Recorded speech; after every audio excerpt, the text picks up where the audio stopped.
This tutorial is brought to you by PhotoshopTalent.com.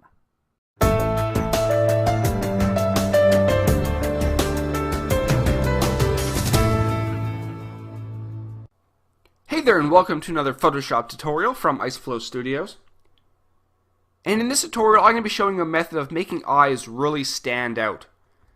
Now in front of us, the eyes in this image are a little bit dull, they're not too bright, and they're not that saturated. And we're going to be dealing with all of these issues in this tutorial. Now this method does work with both blue and brown eyes, but it's a little bit more difficult with brown eyes. So I may be covering that in a future tutorial. So we're going to begin, and the first thing we're going to do is we're going to make the selection of the eye. Now it doesn't matter how you make your selection. I'm going to be using my pen tool, making sure paths is checked off. And I'm going to very quickly make my selection.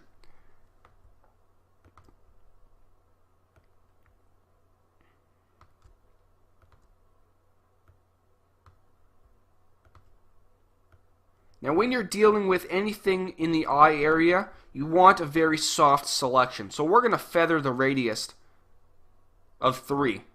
If you're using your lasso tool, go up to the top and click on Select, Modify, and then Feather. And you can feather it from there. So once we have our selection made, we're going to head into our Curves dialog box. So we're going to go to Image, Adjustments, Curves. And here's our Curves dialog box. And what we're going to do, we're going to start off by brightening up the selection. So we're going to drag this line up a little bit, which will brighten it up. And we're going to click on the blue channel and drag this up as well, just a little bit. So if we click OK and we view our before and after, there's our before and after. It's a little bit more blue and a little bit more bright, but it's not that great yet. This is what we're going to do. We're going to use the burn and dodge tool to really give it some depth. So we're going to head over to the side and click on our dodge tool. At the top, set a pretty small brush, around 20 pixels. Obviously it depends on your eye size. And make sure to set hardness around the midpoint. We're going to make sure range is set to highlights and exposure is set to pretty low. We're going to zoom in here. So what we're going to do right outside the pupil area, we're going to drag out like this. And you'll notice that it does get a little bit brighter. So we can run 1 or 2 passes around there, like so. And once we have that, we're going to grab our burn tool. And we're just going to very simply drag out on the outline just to give it a little bit of depth, just like so. And make sure you're somewhat accurate, a little bit more accurate than I am. And then if you want, you can one more time use the dodge tool, like so. Now my suggestion is to create a new pupil. So we're going to do that right now. We're going to create a new layer, like so.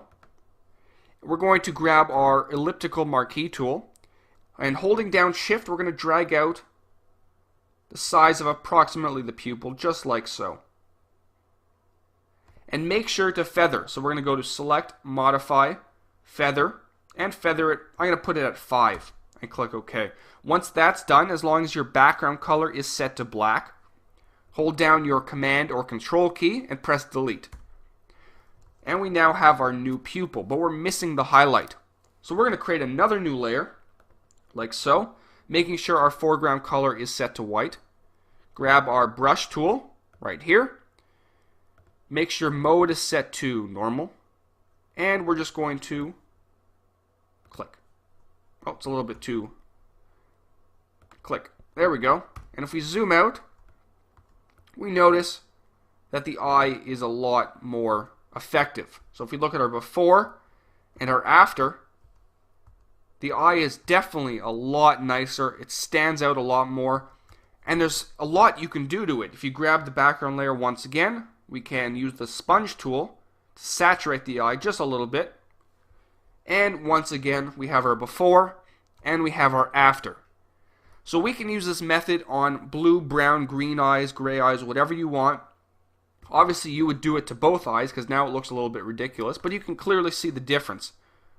The blue eye and the greenish dull eye over there. So it's definitely a very, very effective method of making eyes stand out. There's so much you can do with it. You can make it a little bit less bright. You can make it even more brighter. It's up to you how you want to approach it. So if you're on YouTube, rate this video, comment the video, subscribe to our YouTube channel. You can also buy a high quality version of this tutorial.